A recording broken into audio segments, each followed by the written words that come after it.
Hola. Ahora sí, vamos perfectamente bien. Bien, les decía, lo que vamos a hacer ahora es iniciar la clase continuando con la temática del storytelling. Ya la vamos a concluir, de hecho, y para este efecto vamos a ver el tema del relato. Es la última parte dentro del storytelling que nos va a permitir entender como un todo las ideas que hemos venido manejando a lo largo de todas estas clases. Bien, les voy a compartir pantalla, por favor. ¿Se ve la pantalla? Sí, ¿verdad? Sí, licenciada. Sí, muchas gracias. Bien, ahora sí, nos vamos con el relato como tal. Si bien ya hemos visto la estructura que tiene que mantener una historia, los personajes, la importancia de tener un protagonista, personajes secundarios, una trama, una serie de hechos también, arcos dramáticos, todos los aspectos que hemos ido revisando hace ya buenas clases, el relato es la conjunción de todos estos elementos. En este caso, lo que vamos a hacer es ver precisamente dos puntos clave dentro del relato como tal. En primer lugar, la mímesis y la diégesis. Ambos son formas de elaborar nuestro relato. En el caso de la mímesis, volvemos un poquito a la idea de lo que es la mímica como tal, tomándola en cuenta como una imitación pura o casi pura de los hechos, la descripción lo más detallada posible de un suceso, de una persona, de un lugar, de un objeto, y en sí la relación que se va a hacer de estos hechos bajo un estilo directo. ¿Cuál es la principal característica de la mímesis? Que la narración es explícita, permite casi poner al lector como si estuviera presente en el lugar o en la historia.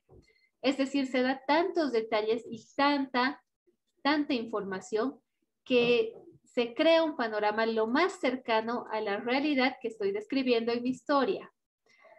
Por otra parte, la diégesis viene a ser una especie de recuento menos detallado que expone todos nuestros hechos, pero desde la perspectiva de un observador externo.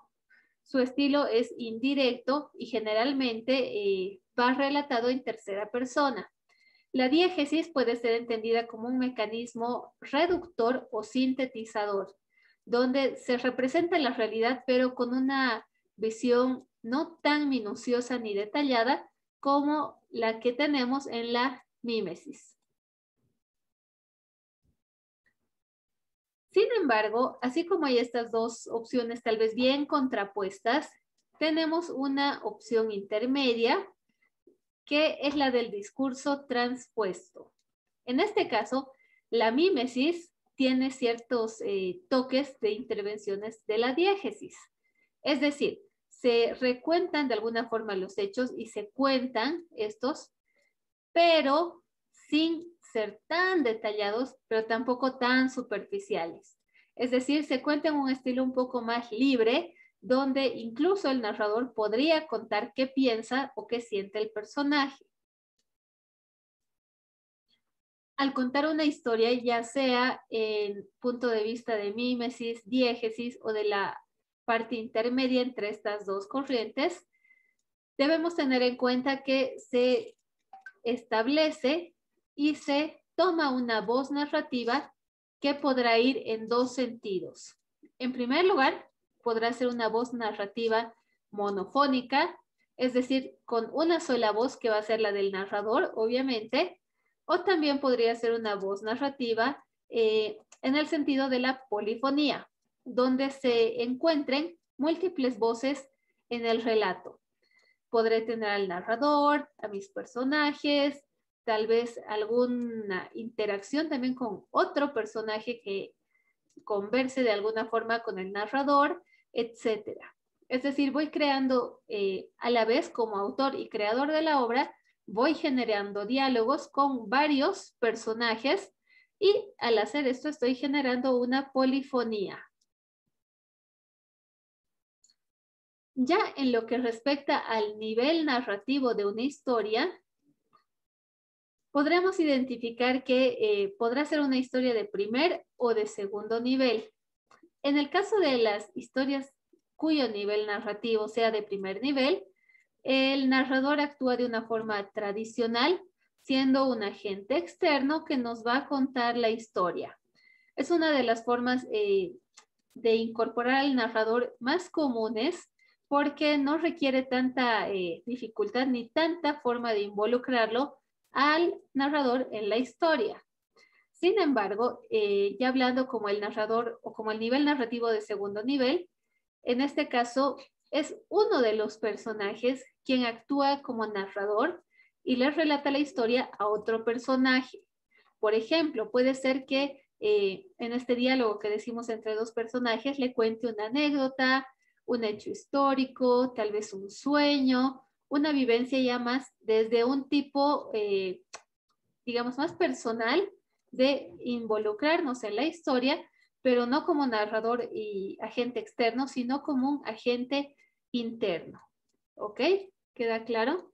En el primer caso, reitero una vez más, para historias donde tenemos a un narrador y un nivel narrativo de primer nivel, el narrador pues va a hacer la lógica clásica, digámoslo así, del había una vez tal personaje que se encuentra con tal y pasa todo esto, termina la historia y vivieron felices para siempre. Es decir, nos cuenta la historia de un punto de vista muy externo. En cambio, en el segundo nivel, uno de los personajes hace a las veces de personaje y de narrador.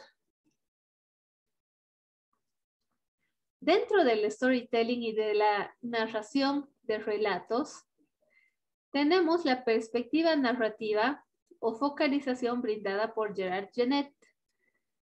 Esta focalización y esta perspectiva, este punto de vista, llamémoslo así, podría ir en 3 puntos. En primer lugar, una perspectiva externa, donde el narrador sabe menos de lo que saben los personajes. Entonces se mantiene cierta dosis de misterio o de intriga a lo largo de la historia.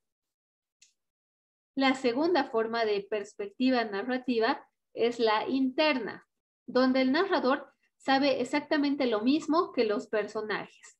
Por ejemplo, podría presentarnos, a medida que va relatando la historia, los distintos puntos de vista que se presentan sobre una misma situación.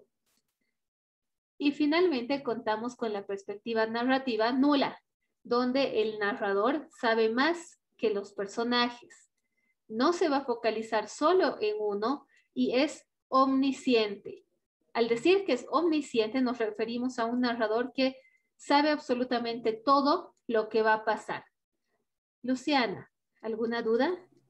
Sí, licenciada, una consulta. No sé si conoce Pocoyo Sí, y sí, ahí sí. hay un narrador. Quería saber qué tipo de narrador es. Viene a ser un narrador interno desde el punto de vista de la perspectiva, porque lo que hace es ir desarrollando la historia, pero sin alterarla tanto. Es algo bastante común en este tipo de géneros de corte infantil. Se trata de poner al narrador siempre al mismo nivel de los personajes para no alterar tanto la historia y para no dar una perspectiva tan amplia. Recordemos que esta clase de historias o esta clase de relatos, especialmente de tipo infantil, requieren bastante lo que es estimular, ¿no es cierto? Por lo tanto, generalmente se trata de poner al narrador al mismo nivel de los personajes y al mismo nivel de los espectadores, o también se suele poner a estos por debajo del espectador para darle cierta ventaja. ¿A qué me refiero con esto? Por ejemplo, a ver, vamos a tomar el caso de Dora la Exploradora, por dar una pauta, ¿ok? ¿Qué es lo que hace el personaje? Por ejemplo, a ver, me voy a referir y voy a hacer de cuenta que yo soy Dora. ¿Qué es lo que hace? Pone en pantalla, se me ocurre, al zorro, ¿no ves? Digamos que acá está el zorro. Y Dora, ¿qué es lo que hace a los niños? Les pregunta, ¿no es cierto? ¿Han visto el zorro? El zorro está en la pantalla, evidentemente. Dora no va a decir nada, pero da esa chance y esa ventaja de que sea el espectador quien diga, está ahí, está ahí. Entonces, de alguna forma se pone por debajo de la audiencia a la que se dirige, los niños en este caso, para darles esa ventaja de ser ellos quienes descubran este hecho súper simple, pero que a la vez los estimula a decir, está aquí, está acá, o no lo veo, me distraje. Es decir, trata de jugar un poco con su mente y de estimularlos. Entonces, en temática infantil se suele hacer mucho esto, de darle una ventaja a los lectores o a los espectadores para que sean ellos quienes descubren la historia y estén por encima del narrador. En cambio, en literatura ya para públicos más formados, para gente adulta, podemos ver que el misterio, la intriga, el thriller, el suspenso, es algo que llama mucho más la atención, ¿no es cierto? Trata de jugar con la mente de los lectores y trata de demostrar de alguna manera que quizás el narrador sabe mucho más de lo que te está diciendo, pero lo tienes que descubrir tú a medida que vas desarrollando la historia. Entonces, es ahí donde depende mucho el tipo de audiencia que uno, o mejor dicho, a la audiencia a la que uno se quiera dirigir para ver qué tipo de narrador tiene que ser y familiarizarse en este sentido mediante la lectura. Si a un niño le vas a poner una obra o un texto con demasiado suspenso y con demasiado juego mental en la redacción, lo vas a aburrir, ¿no es cierto? No te va a entender. Hay que ser lo más explícito posible, lo más directo, lo más sencillo, lo más didáctico, pero ya dependiendo del tipo de audiencia, estos recursos van cambiando. No hay un único estilo o una única forma de narración, por lo tanto, el narrador también tiene que estar dispuesto a estos giros que puede tener una historia, dependiendo de lo que va a relatar y sobre todo a quién se va a dirigir. ¿Ok? Muy bien, continuamos. Estábamos justo acá, en la perspectiva narrativa o el punto de vista que tiene el narrador y mediante el cual también va a generar un punto de vista compartido con sus lectores. Ahora bien, una pregunta, o bueno, dos en realidad, bastante complejas, donde voy a requerir bastante de su participación. A ver, ¿por qué la narración es un acto tan significativo y por qué es capaz de generarnos tantas cosas? ¿Por qué es tan importante saber narrar o saber relatar algo? Luciana. Porque depende del narrador, cómo los oyentes tomen la historia, o sea, cómo la lleguen a sentir, la empatía, las emociones que quiere transmitir con esa historia. Muy bien, va a ser él el punto de partida, ¿no es cierto?, de la historia para que la misma tenga aceptación o rechazo. Muchas gracias. Dietmar Barrientos, ¿por qué es tan importante saber relatar o narrar? Yo creo, licenciada, para hacerte sentir en el lugar, en el momento, lo que te está contando, hacerte sentir parte de la historia. Por eso es bueno dar un buen relato, creo yo. Ok. ¿Crees que el narrador es el primero que tiene que convencerse de lo que está diciendo? Sí, el primero que tiene que convencer y convencer a los que están narrando. Ok, muy bien. Gracias, Dietmar. Francis, ¿qué recursos utilizarías para mejorar tu forma de narrar un suceso cualquiera? Llegar a los que me van a leer o escuchar, Escuchar. o sea, o sea, ¿cómo puedo explicarlo? Llegar a sus sentimientos, tocar algo que les pueda pasar a todos, digamos, que sea algo común para todos. Ya, está muy bien. ¿Para esto realizarías una investigación previa o no? Depende de qué caso sea, porque por decirle puede ser cosas que me pasen a mí, pero también, y veo que también puede pasar a muchas personas, entonces en ese caso no investigaría, ¿no?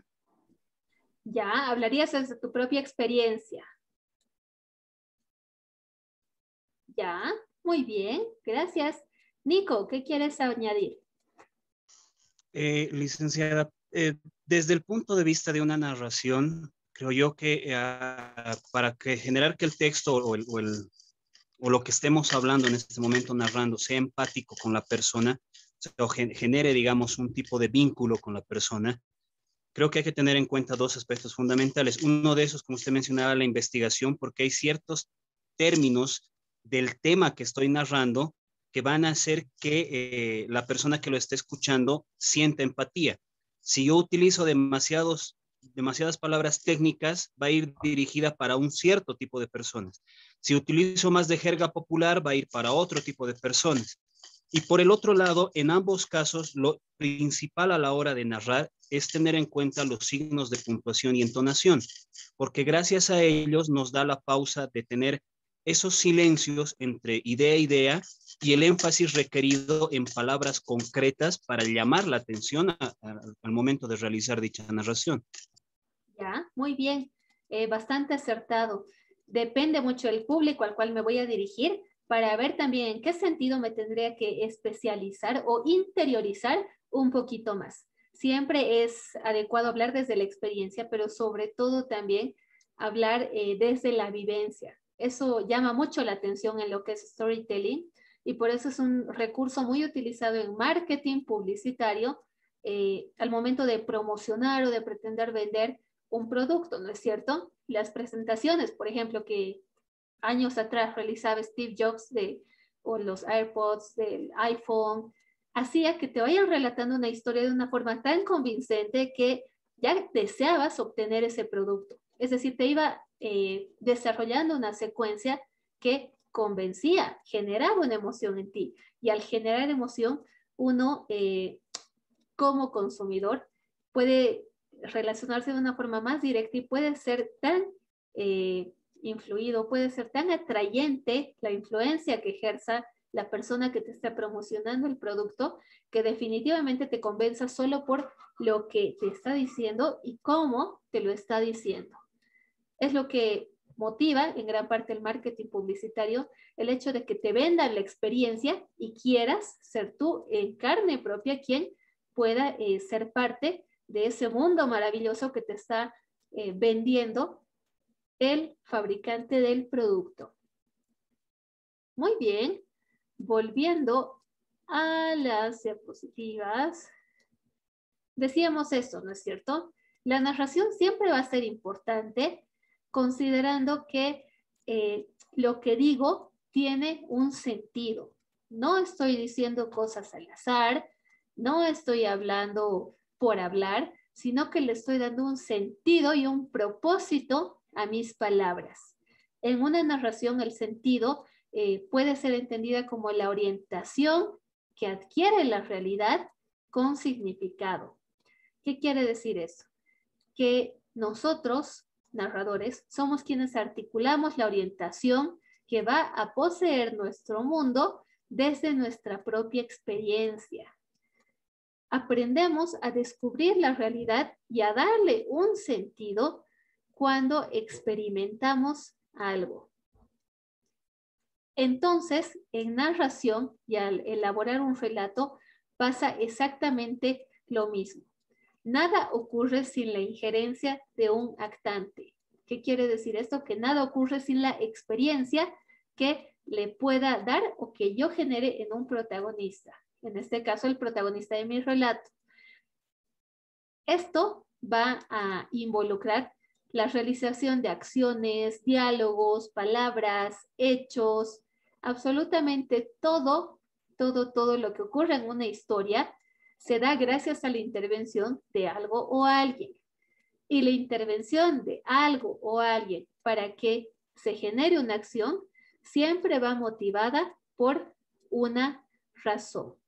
Entonces, darle sentido a una historia no es más que esto, darle una razón a los hechos que mis propios protagonistas van a generar y a la trama que esto se va a ir motivando con el normal desarrollo de la historia.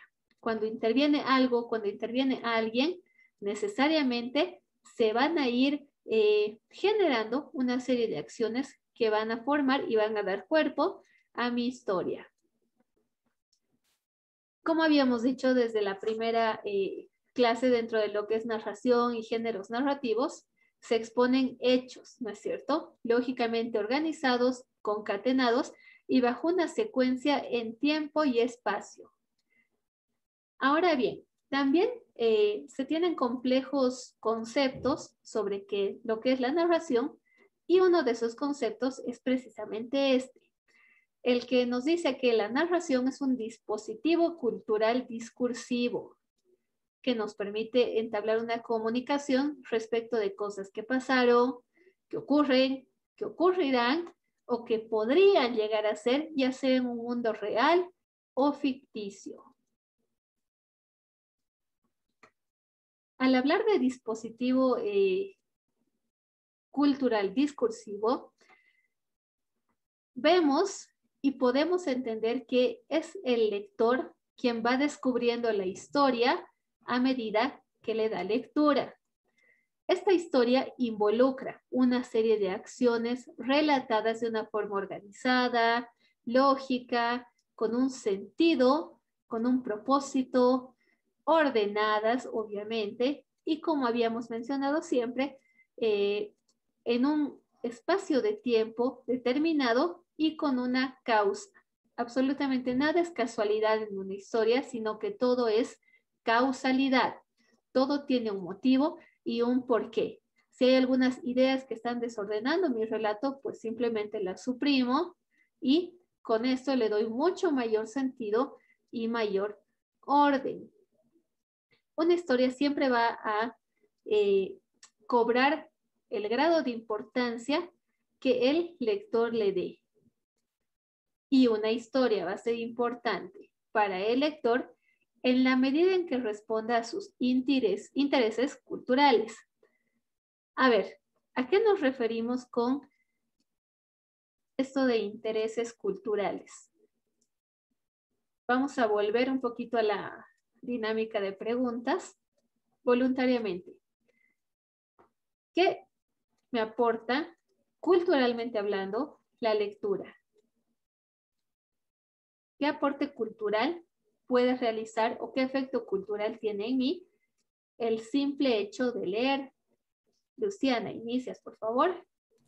Gracias. Yo creo que hay que enfocarnos más en salir de la ignorancia, ya sea de cualquier tipo de lectura, ya sea así sobre cosas sobre nuestro país, cosas ficticias, no sé, acción, ficción, todo lo que conlleva eso.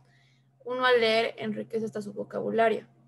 Entonces, como le dije al inicio, es salir de la ignorancia, es informarnos más, ser más cultos en nuestra forma de hablar, ese tipo de cosas, a mi parecer.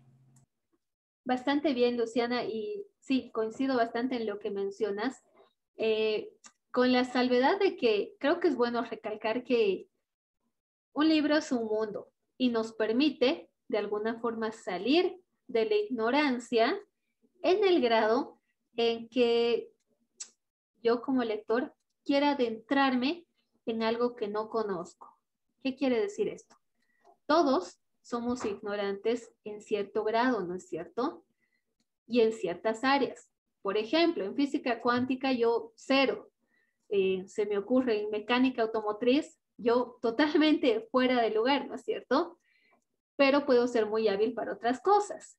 En cambio, en la lectura tenemos esa capacidad de poder decidir salir de cierto grado de, no me gusta llamarlo ignorancia, sino de desconocimiento, digámoslo así, o de cierta oscuridad en la que nos mantenemos y en la que vivimos para adentrarnos a nuevas realidades que amplíen nuestro conocimiento. Podemos tener saber sobre muchas cosas, pero al mismo tiempo podemos especializarnos en algunas más. Podría llamarme la atención algo que en mi vida he visto, por ejemplo, anatomía, digámosle. Podré explorar ese campo, es decir, voy despertando mi necesidad de conocimiento y mi necesidad de querer saber más. El ser humano es un ser social por naturaleza, por lo tanto, curioso por naturaleza. Absolutamente todo lo que le rodea en su entorno es sujeto y es susceptible de ser investigado, de ser curioseado, de ser buscado, rebuscado. Siempre va a haber una forma de darle cabida a más conocimiento gracias a la lectura. Ya después veré si me quedo con eso de manera permanente o tal vez solo es un conocimiento que me va a servir a mediano, corto o largo plazo, pero de que voy a adentrarme a un mundo muchísimo más amplio y que me enriquece, de eso sí no hay duda alguna. Jocelyn, te escuchamos, por favor. Buenos días, licenciada. Bueno, como anteriormente dijo, de la lectura es importante. Bueno, también a nivel cuando uno ya practica más a menudo la lectura, ya sean libros de historia, libros de no sé, como un libro que me ha gustado mucho, Volar sobre el pantano, que es muy interesante. Te ayuda, no sé, tanto en tu entorno y en tu vida social y todo y demás, te ayuda a reflexionar. Y otros libros que se tratan de amor, etcétera, etcétera. A nivel, se podría decir verbal, te ayuda a expresarte bien cuando tienes que, no sé, usarlo en trabajo, con amigos o dar consejos. Siempre te ayuda a expresarte 1000 veces mejor que como lo hacías antes, porque ya conforme vas ganando experiencia, vas cambiando tu lenguaje, esas muletillas que tenías antes las vas eliminando y vas conformando otras cosas y así. Efectivamente, muchas gracias, Jocelyn. La lectura no solamente nos va a abrir paso al conocimiento académico, profesional, sino también a lo que es el desarrollo de nuestra inteligencia emocional. Muchas veces no sabemos expresar qué es lo que nos sucede y por lo tanto tampoco podemos o sabemos buscar una solución adecuada, ¿no es cierto? Entonces, en este caso es precisamente por esta misma razón que los libros de autoayuda son muy utilizados y son de los más vendidos a nivel mundial, porque llegan a empatizar tanto con los lectores que se vuelve material de consumo diario, que el tomo 1 tal vez de inteligencia emocional de Daniel Goleman, digamos, da paso al tomo 2, al tomo 3, a otro libro de su misma serie. Es decir, hay mucha diversidad y demasiada riqueza en cualquier libro que queramos leer.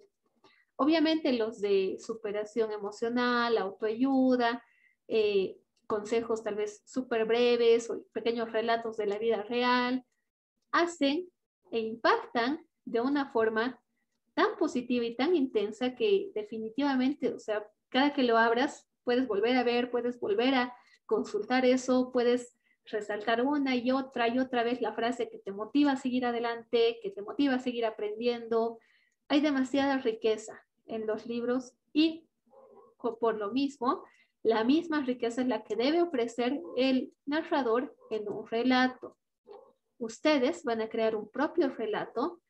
No va a ser tan complejo como una historia, ¿no es cierto?, de capítulos y todo ello, pero sí va a ser un relato donde encuentren que no es difícil expresar lo que uno siente, siempre y cuando piense en los lectores a quienes me estoy dirigiendo. Es un ejercicio bastante sencillo y bastante práctico que nos ayuda a empatizar con el lector y de esta forma se hace mucho más fácil escribir. Bien, ¿hay alguna duda? ¿Hay alguna consulta? Bien, si no hay ninguna duda, adelantarles, por favor, que ya va a estar colgado en la plataforma el tutorial que les va a ayudar bastante en su proyecto de ciclo. Su proyecto va a consistir en la creación de un blog. Van a crear su propio blog, su propio espacio en el increíble mundo del Internet. Y este espacio obviamente los va a identificar. Al crear un blog, la ventaja que tenemos es de que podemos personalizar el espacio de acuerdo a nuestro interés, de acuerdo a nuestro propio sentido estético. El blog lo que hace es decirnos, este soy yo, lean lo que me interesa, esta es mi descripción, esto hice, esto hago, me gustaría compartir esto con ustedes. Es decir, voy entregando pequeñas partecitas de lo que yo sé hacer, de lo que me gusta hablar, de mis intereses, tal vez de aquello que me molesta también, lo puedo exponer en un blog y de esta forma aumento la llegada que puedo tener con mis textos. No sé quién puede estarme leyendo, pero sí sé que si logro redactar algo que sea de impacto, pues definitivamente voy a llegar positivamente a muchísimas personas. ¿Qué es lo que van a añadir en este blog? Obviamente va a haber un pequeño relato para poner en práctica todo esto que hemos visto del storytelling, pero les voy a dejar las pautas en un documento PDF para la construcción de este relato, ¿ok? No va a ser complejo, pero sí van a haber pautas bien precisas para que no divaguemos mucho y no nos perdamos en el camino. Lo que sí van a añadir a su blog es, en primer lugar, el video que han realizado de su playback de la canción favorita. Esta tarea se les va a facilitar mucho porque como han ido creando estas cosas en YouTube, las van a colgar en su blog.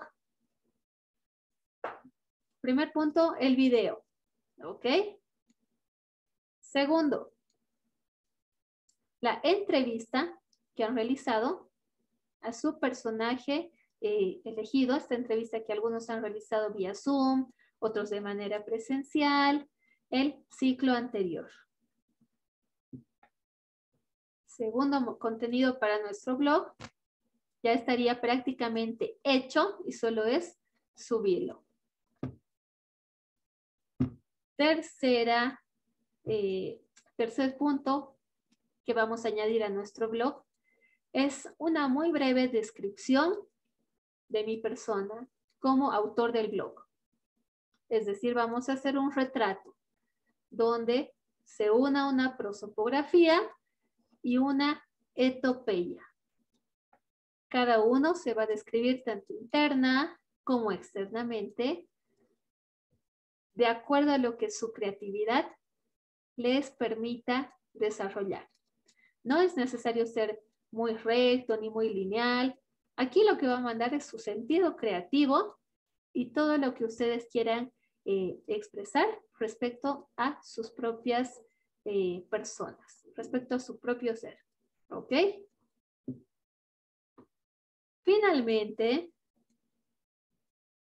vamos a añadir nuestro ensayo. ¿Ok? El ensayo que me enviaron esta última vez en la plataforma Moodle.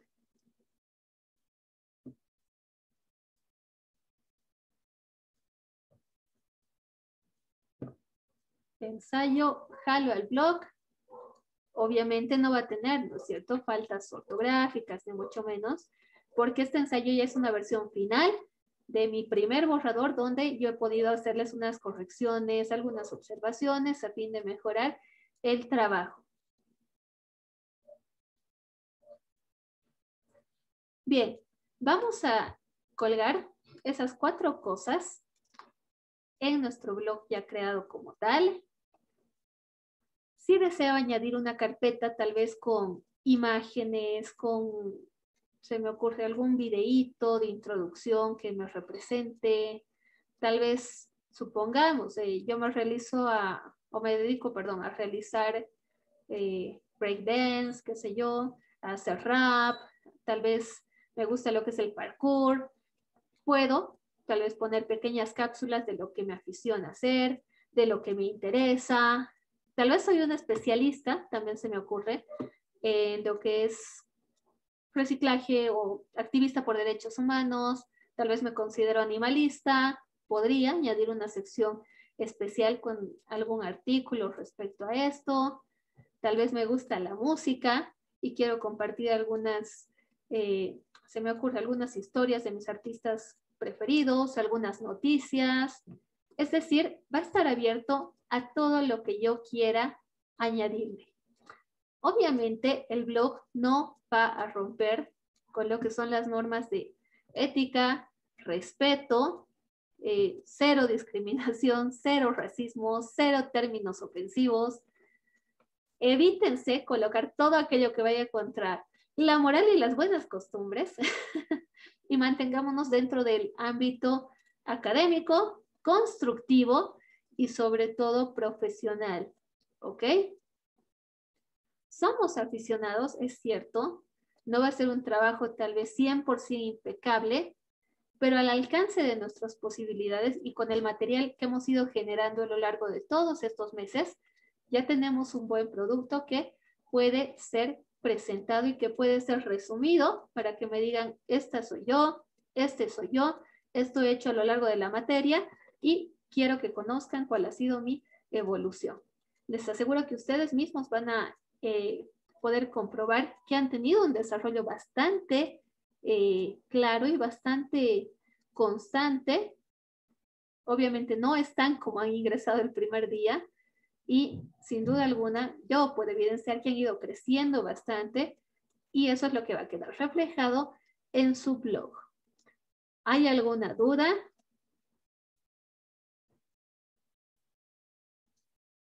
Licenciada, Dime.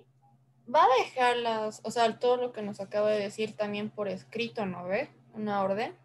Claro que sí. Ay, Va a estar también por escrito, no se preocupen. No quiero que se les olvide nada, así que absolutamente todo lo que acabo de mencionarles va a estar también en el documento PDF. ¿Ok?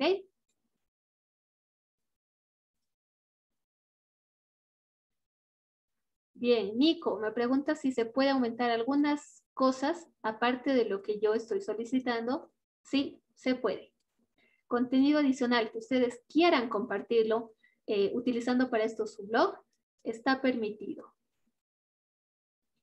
Ojo que el proyecto, como les había mencionado, esta vez tiene una puntuación de 25 puntos.